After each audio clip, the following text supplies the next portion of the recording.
요즘 우리가 매일같이 마주하는 뉴스 헤드라인을 보면 가장 먼저 우리 사회의 미래인 청년 세대가 처한 가혹한 현실에 대한 이야기가 끊임없이 흘러나오고 있습니다.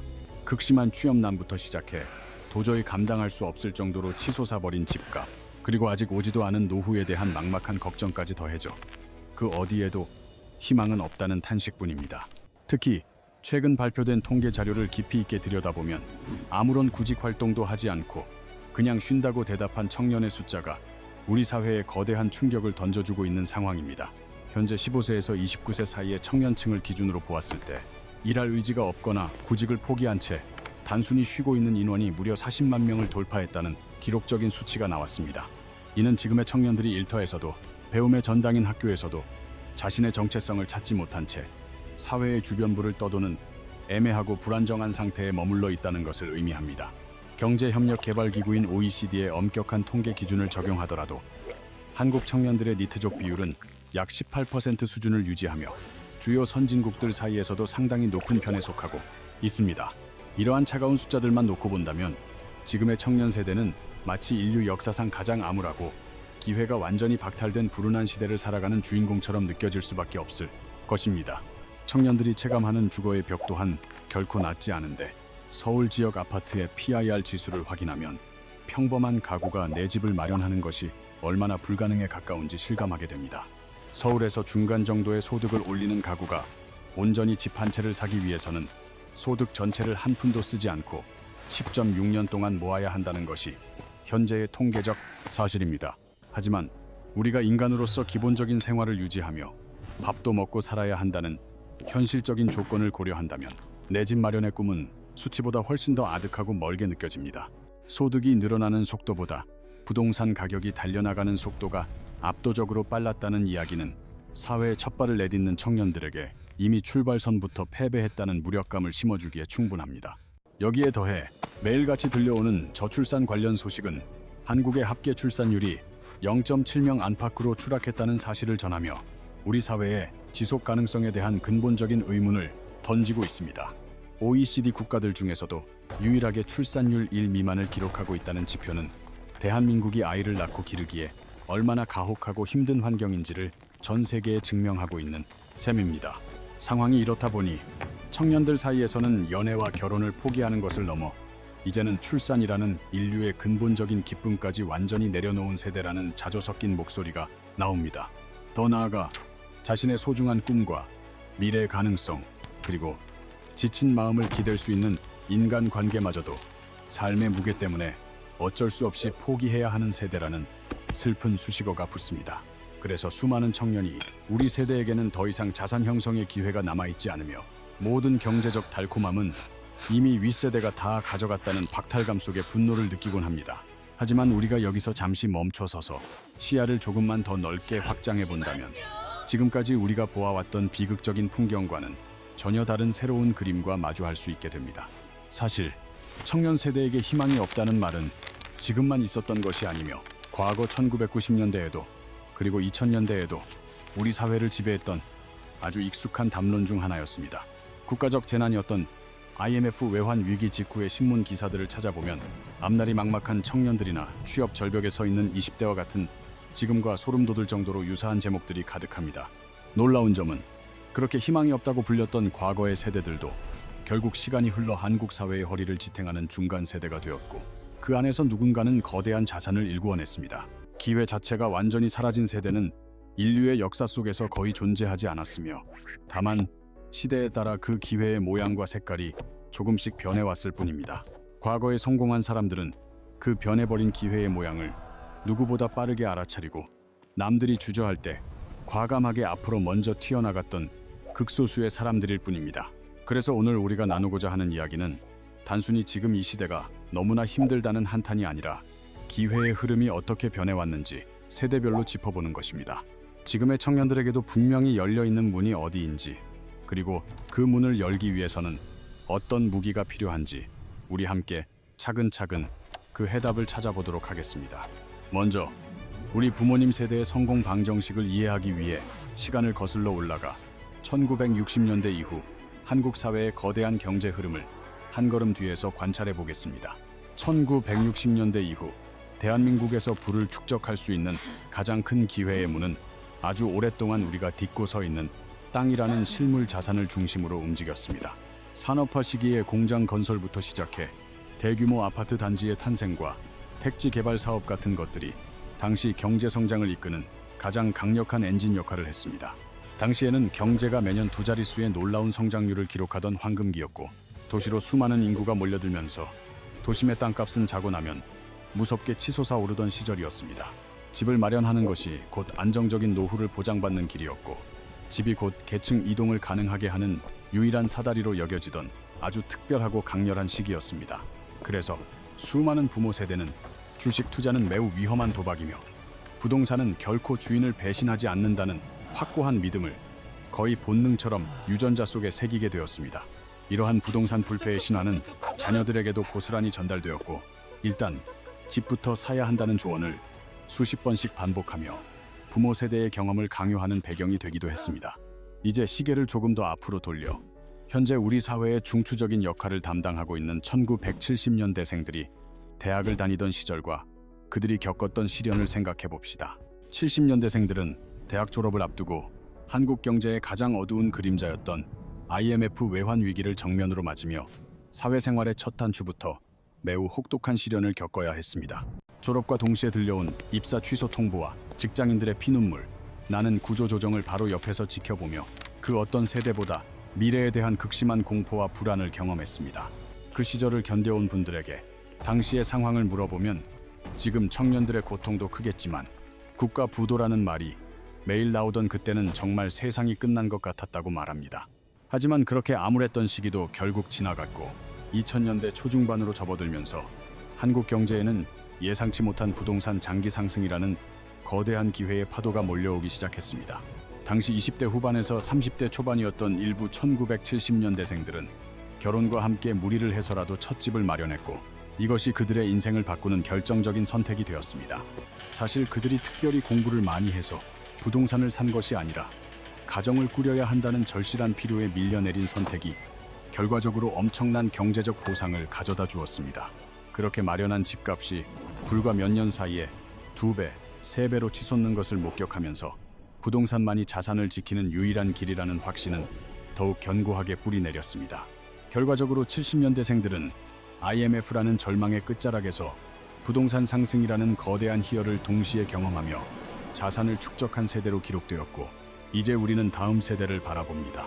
다음으로 살펴볼 세대는 1980년대생들로, 이들은 유년 시절 유선 전화와 PC 통신을 사용하다가 대학 시절 스마트폰으로 넘어온 디지털 전환기의 1세대입니다.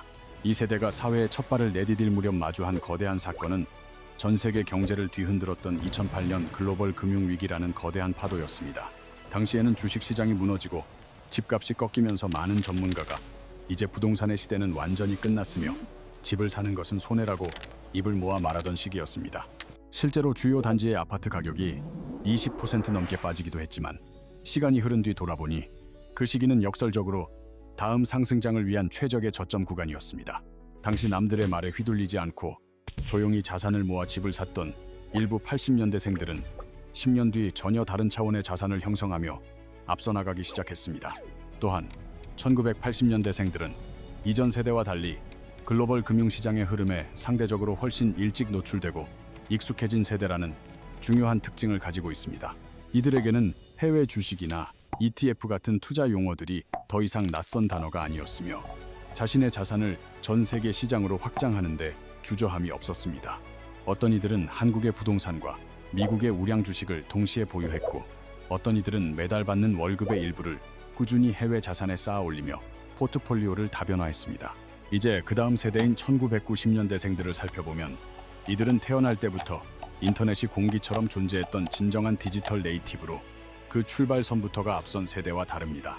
중고등학생 시절부터 스마트폰을 손에 쥐고 자라난 이들은 SNS를 통해 세상을 보고 소통하며 인플루언서나 유튜버라는 새로운 직업의 탄생을 일상으로 받아들였습니다. 이들에게 세계를 보는 창은 처음부터 전 지구적으로 열려 있었으며 물리적인 국경에 구애받지 않고 정보를 습득하며 자신만의 가치관을 형성해온 세대입니다.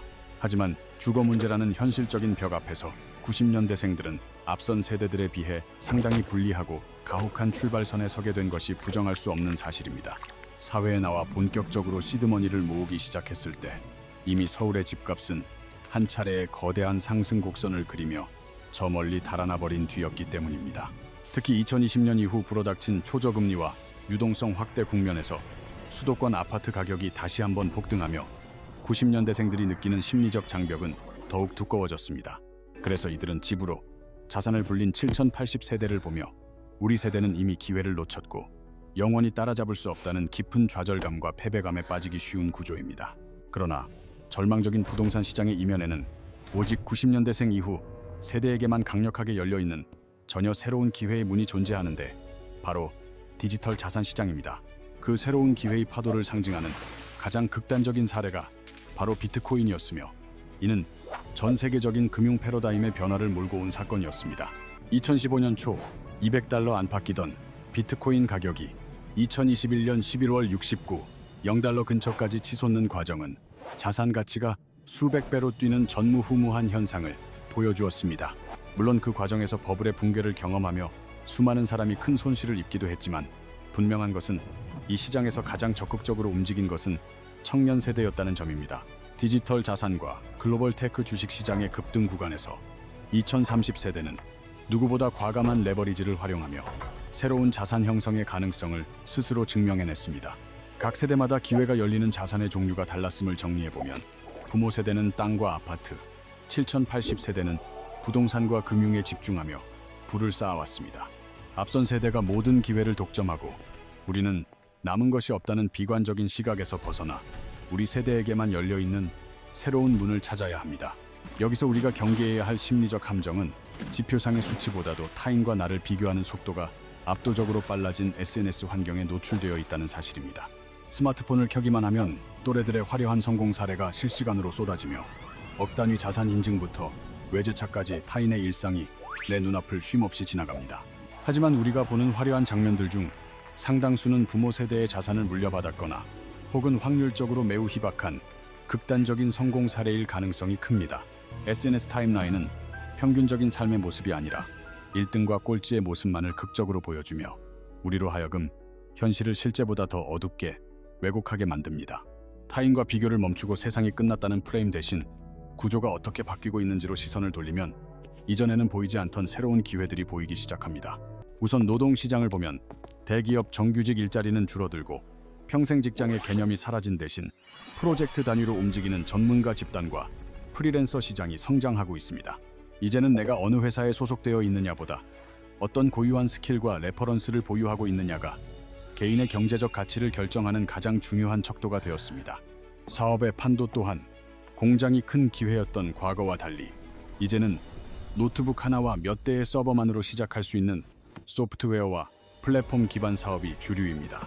대한민국 IT 기업들의 상당수가 초고속 인터넷이 보급되던 시기에 탄생했듯 시대의 물결을 정확히 탄 창업자들은 새로운 국가적 기업의 주인이 되기도 했습니다.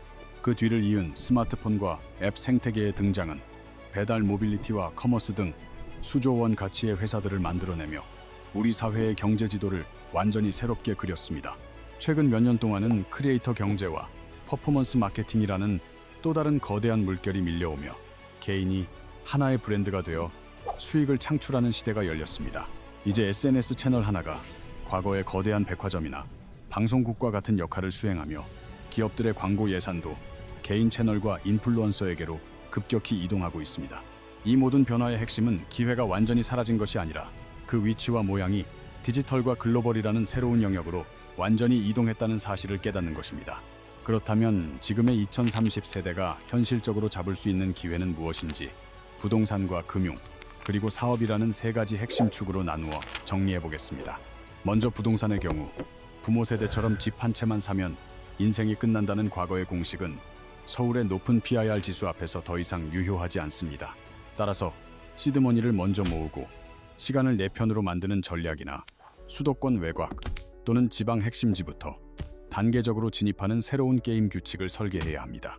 금융자산 측면에서는 핸드폰 하나로 전 세계 시장에 접속해 미국 지수, ETF나 우량 기업 주식을 소액으로 쪼개서 살 수 있는 인프라를 활용해야 합니다. 비록 시장에는 매일같이 온갖 변수가 넘쳐나지만 꾸준히 공부하고 분산하여 장기적인 게임을 설계한다면 월급 이상의 새로운 부의 궤적을 충분히 그릴 수 있습니다. 과거의 사업이 공장과 점포 같은 막대한 자본을 필요로 했다면 이제는 온라인 강의나 1인 브랜드처럼 지식과 콘텐츠를 기반으로 한 훨씬 가벼운 형태가 주류가 되고 있습니다. 처음에는 가벼운 부업으로 시작했다가 점점 그 비중을 키워 본업으로 옮겨가는 사람들의 성공 사례가 우리 주변에서도 아주 흔하게 발견되고 있는 시대입니다. 이제 우리는 왜 우리 세대만 힘든가?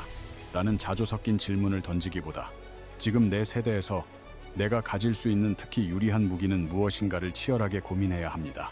특히 2000년대생 이후의 세대 앞에는 AI와 로봇, 그리고 새로운 하드웨어 혁명이라는 인류 역사상 가장 거대하고 파괴적인 기술의 파도가 이미 눈앞까지 와 있습니다. 지금은 단순한 챗봇이나 이미지 생성 수준이지만 머지않아 자동차와 의료, 교육 등 일상 속 거의 모든 도구에 AI가 깊숙이 박혀 우리 삶을 근본적으로 바꿀 것입니다. 각국 정부와 기업이 이 AI 주도권을 두고 소리 없는 전쟁을 벌이는 과정에서 우리가 상상하는 것보다 훨씬 다양하고 새로운 형태의 직업과 산업이 폭발적으로 생겨날 것입니다. 이러한 변화는 먼 미래의 이야기가 아니라 지금 10대와 20대들이 평생에 걸쳐 쌓아나갈 커리어의 방향성을 통째로 바꿀 수 있는 가장 강력한 기회의 요소가 될 것입니다. 90년대생 이후 청년들은 영어와 코딩, 영상 편집 같은 디지털 언어에 본능적으로 익숙한데 이것은 변화하는 시대에서 살아남을 수 있는 가장 강력한 비밀 병기와도 같습니다. 또한 동시대를 살아가는 이들의 문화와 감성을 이해하는 감각은 브랜드와 콘텐츠를 통해 사람의 마음을 얻어야 하는 비즈니스, 세계에서 그 무엇보다 중요한 자산이 됩니다. 여기에 AI 도구를 자유자재로 다루는 능력까지 더해진다면 이제 개인은 예전에 작은 팀 규모가 해내던 콘텐츠 제작과 데이터 분석을 혼자서도 거뜬히 수행할 수 있게 됩니다. 이제는 직장인과 자영업자를 이분법적으로 나누던 낡은 시대에서 벗어나 자신만의 다양한 수입원을 가진 독립적인 개인으로 거듭나는 흐름에 올라타야 할 시점입니다.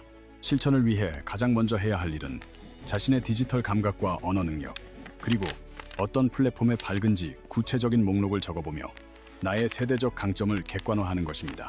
그 다음에는 나의 강점이 광고나 교육, 혹은 소프트웨어와 리서치 등 실제 돈이 흐르는 산업의 어느 지점과 연결될 수 있는지 집요하게 찾아내어 수요를 파악해야 합니다. 그리고 블로그나 유튜브, 사이드 프로젝트 등 지금 당장 가용한 자원으로 할 수 있는 아주 작은 실험들을 최소 6개월 단위로 설계하여 꾸준히 실행에 옮겨보시기 바랍니다. 이와 동시에 부동산이든 주식이든 혹은 크립토 자산이든 내가 이해한 범위 안에서 장기적으로 가져갈 수 있는 자산을 조금씩 늘려가는 공부와 실천을 병행해야 합니다. 부모 세대가 걸어갔던 땅과 아파트 중심의 자산 형성 루트를 무작정 따라가려 하기보다 디지털과 글로벌 산업이 섞인 우리 세대만의 새로운 포트폴리오를 짜야 합니다.